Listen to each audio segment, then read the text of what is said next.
The pouring rain was just not enough to keep the Panthers off the field in this week's matchup.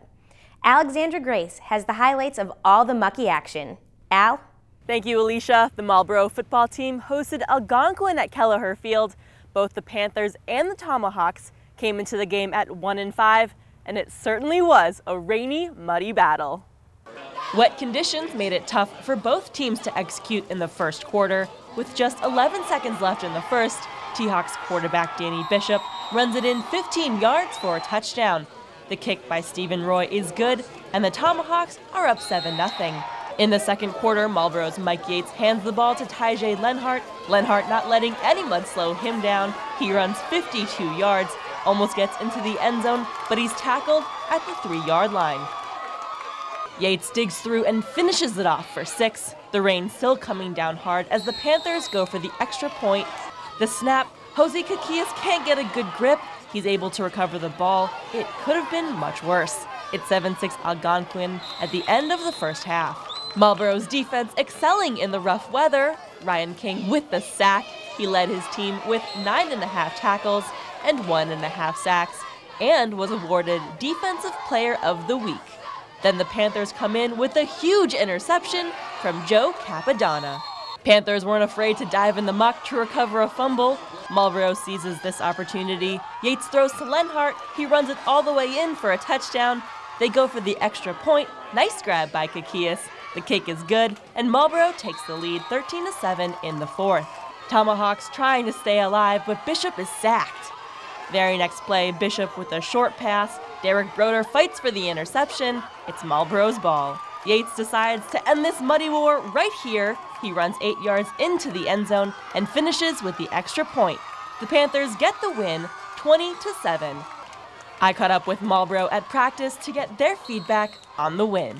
For a few weeks, we were playing teams that people didn't give us too much of a chance to win the game, the Shelburne, BC High. And we played really well at times in both games.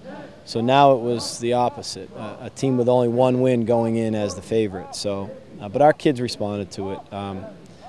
You know, the longer that game went on, in the fourth quarter, Algonquin was still up 7-6. But our kids didn't panic. They just kept playing hard. And finally, we got a couple breaks and opened it up a little bit.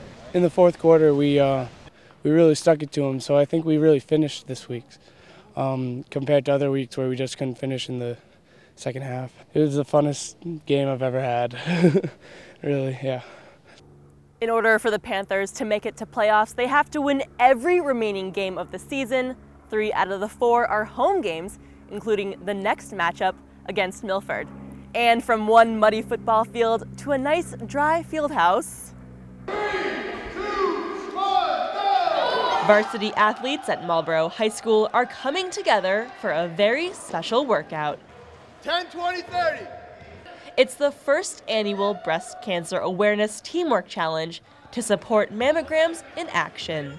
Mammograms in Action, which is a nonprofit organization out of California that provides breast cancer screening for both men and women that are low income and underprivileged and underserviced in that realm of healthcare.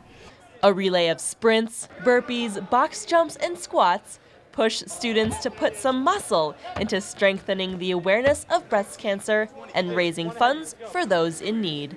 It gives them something else to do other than just asking people for money. They're actually doing something to get it, not just, hey, can I have $1 to support this? I'm actually going to go do this workout. I'm going to put myself through something that's not going to be as pleasant, and they can kind of relate to you know, someone else is going through something harder than what their daily routine of going to class and doing their homework is.